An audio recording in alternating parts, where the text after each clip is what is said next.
संसद में विपक्ष और सरकार के बीच गतिरोध बना हुआ है और आने वाले दिनों में सत्र ऐसे ही हालातों से गुजरेगा। अमित शाह और लोकसभा स्पीकर ओम बिरला के बीच 1 घंटे तक चली बैठक में विपक्ष की मांगों को मानने से इनकार कर दिया गया।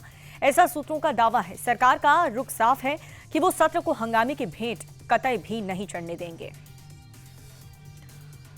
लोकसभा में पूर्व आर्मी चीफ की किताब दिखा करके सवाल पूछने वाले राहुल गांधी की मुश्किलें बढ़ सकती हैं। अनपब्लिश्ड किताब को मंजूरी के बिना सार्वजनिक करने के आरोप में एफआईआर दर्ज की गई। दिल्ली पुलिस की स्पेशल सेल ने एफआईआर दर्ज की है। किताब की पीडीएफ कॉपी बांटने के मामले में पुलिस जांच कर रही है।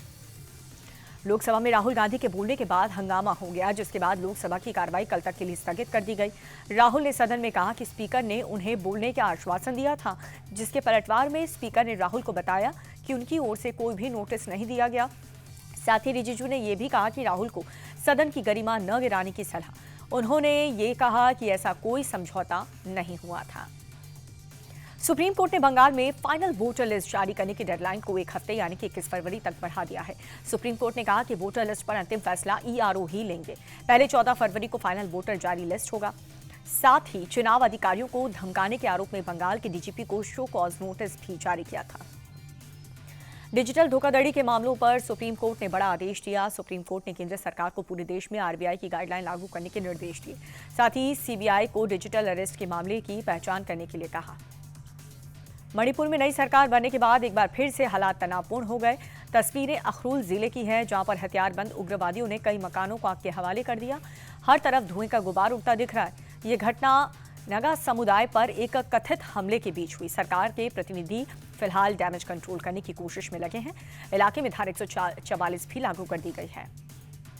असम के सीएम हिमंता के खिलाफ अजहरुद्दीन ओवैसी ने हैदराबाद के पुलिस थाने में शिकायत दर्ज कराई है। दरअसल कुछ दिन पहले स्थानीय बीजेपी हैंडल की तरफ से सीएम हिमंता का एक वीडियो जारी किया गया था, जिसमें वो बंदूक ताने मियां भाई को चेता रहे थे। ओवैसी को इसी वीडियो से ऐतराज है। उन्होंने इसे मजहबी नफरत फैलाने का पैतरा बताया और सीएम के खिलाफ सख्त एक्शन की डिमांड की। असम के मुख्यमंत्री के खिलाफ ओवैसी ने हैदराबाद में शिकायत की और अब इसे लेकर के सीएम हिमंता का पहला रिएक्शन भी सामने आया। उन्होंने कहा कि वो बांग्लादेशी घुसपैठियों को खदेड़ने के लिए जेल जाने का भी तैयार है। हालांकि वीडियो को लेकर उन्होंने साफ कहा कि मुझे इसकी जानकारी नहीं है। बिहार की राजधानी पटना में जबरदस्त बवाल देखने को मिला है, जहां पर T4 शिक्षा भर्ती के नए नियम को लेकर के गुस्साए प्रदर्शनकारियों ने डिप्टी सीएम सम्राट चौधरी के काफिले को घेरा। दरअसल कैंडिडेट शिक्षा मंत्री से अपनी कई मांगों को लेकर के धरने दे रहे हैं। जैसे ही डिप्टी सीएम का काफिला सामने आया तो गुस्साए प्रोटेस्टर्स नारेबाजी करने लगे, जिन्हें पुलिस ने कड़ी मशक्कत के बाद खदेड़ा। पटना में अतिक्रमण के खिलाफ एक्शन को लेकर के जबरदस्त बवाल हो रहा है। कंकण बाग इलाके में मेदांता अस्पताल के पास अतिक्रमण हटाने पहुंची टीम पर हमला हो गया। लोगों ने बुलडोजर में जमकर के तोड़फोड़ की। प्रदर्शन कर रहे लोगों ने पुलिस पर भी पत्थर बरसाए, जिससे कुछ पुलिस वाले घायल हो गए। महाराष्ट्र जिला परिषद और पंचायत समिति चुनाव में महायुति का दबदबा देखने को मिला। 12 जिला परिषद में से 11 पर महायुति ने जीत कायम की है। केवल 1 सीट पर शरद गुट को जीत मिली और वहीं 125 पंचायत समिति में 103 सीटों पर महायुति का दबदबा रहा। इस चुनाव में भी महायुति की आंधी के आगे महाविकास अघाड़ी पिछड़ा नजर आया। मुंबई के माहिम कॉजवे इलाके में बड़ा हादसा हो गया। खुदाई के काम के दौरान एक मुख्य वाटर पाइपलाइन अचानक से फट गया। पाइप फटने का वेग इतना जोरदार था कि पानी कई फीट ऊपर आसमान की तरफ उफनता हुआ दिखाई दिया, जिससे आसपास का रास्ता पानी से भर गया। इस हादसे की वजह से इलाके में घंटों तक पानी की किल्लत रही। जल भराव के चलते सड़क पर भी जाम लगा रहा। महाराष्ट्र के पालघर जिले में तलसारी में एक बड़ा हादसा होने से टल गया। यहां पर एक अनियंत्रित टैंकर अचानक से होटल में जा घुसा, जिसके बाद होटल में अफरा तफरी मच गई। तस्वीरों में एक शख्स टैंकर के सामने आते ही भागता हुआ नजर आ रहा है। गनीमत ये रही कि हादसे के वक्त होटल में लोगों की मौजूदगी बेहद ही कम थी, वरना कई लोग इसकी चपेट में आ सकते थे। पंजाब के लुधियाना में हथियार के दम पर महिलाओं के साथ दिन दहाड़े लूट की गई।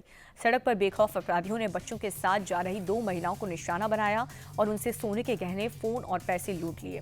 महिलाओं के विरोध करने पर भी भीड़ ने उनकी मदद नहीं की। तस्वीरों में लुटेरों की करतूत साफ नजर आ रही है। बाहरी दिल्ली के बवाना में एक प्लास्टिक व्यापारी की दिन दहाड़े हत्या से पूरा इलाका दहशत में है। बाइक सवार 3-4 बदमाशों ने व्यापारी का पीछा करके ताबड़तोड़ गोलियां बरसाई, जिससे व्यापारी की मौके पर ही मौत हो गई। पुलिस सीसीटीवी फुटेज खंगाल कर आरोपियों की तलाश में जुटी है।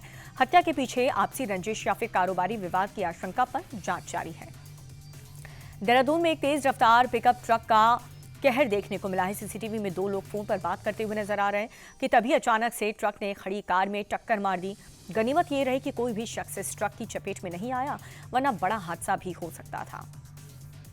कानपुर लिंबोगनी मामले में एक बड़ा एक्शन देखने को मिला है। एसएचओ ग्वालटोली संतोष कौर को लाइन हाजिर कर दिया गया है। दरअसल स्थानीय पुलिस ने शुरुआत में अज्ञात के खिलाफ केस दर्ज किया था, जिसे लेकर के कानपुर के कमिश्नर ने बड़ा एक्शन लिया। घटना के 24 घंटे के बाद कार चला रही शिवम मिश्रा के नाम पर एफआईआर भी दर्ज कर ली गई। जनसंख्या वृद्धि को लेकर के UP AIMIM chief Shaukat Ali का विवादित बयान सामने आया। मुरादाबाद की रैली ने उन्होंने मुसलमानों से ज्यादा बच्चे पैदा करने की अपील की है और हम दो हमारे 2 दर्जन के नारे भी लगवाए। काशी के दाल मंडी में सड़क चौड़ीकरण का काम तेजी से चल रहा है, लेकिन आज प्रशासन ने एक्शन को लेकर के लोगों ने हिंसक तरीके से विरोध जताया। भीड़ ने पुलिस वालों पर हमला करने की कोशिश की। विरोध में पेट्रोल छिड़क करके एक बिल्डिंग में भी आग लगा दी गई है। इस दौरान कुछ पुलिस वालों पर भी पेट्रोल गिरा। हालांकि थोड़ी देर बाद पुलिस ने सिचुएशन को कंट्रोल कर लिया। एमपी के बालाघाट में पुलिस का अलकरण समारोह आयोजित हुआ। सीएम डॉक्टर मोहन यादव ने सभी को बधाई देते हुए ये कहा कि हमारे वीर जवानों ने अपने प्राणों की आहुति देकर के असंभव को संभव कर दिखाया। हम गर्व से कह सकते हैं कि मध्य प्रदेश की धरती पर अब कोई भी नक्सली नहीं बचा है। छत्तीसगढ़ में बस्तर पंडू महोत्सव 2026 का समापन समारोह का आयोजन हुआ। कार्यक्रम में केंद्रीय गृह मंत्री अमित शाह चीफ गेस्ट के रूप में शामिल हुए। अमित शाह ने जनजातीय परंपराओं पर आधारित प्रदर्शनी देखी और लोगों से बातचीत की। छत्तीसगढ़ के सीएम विष्णुदेव साय भी इस कार्यक्रम में मौजूद रहे। शेयर बाजार हरे निशान पर बंद हुआ। सेंसेक्स 485 अंक और निफ्टी 173 अंक बढ़ करके बंद हुआ। सेंसेक्स में 30 शेयरों में से 21 में बढ़त और 9 में गिरावट दर्ज की गई और वहीं निफ्टी के 50 में से 36 शेयरों में तेजी रही। साथ ही 14 शेयर्स में गिरावट दर्ज की गई। मेटल, बैंकिंग और रियल्टी शेयर्स में बढ़त रही।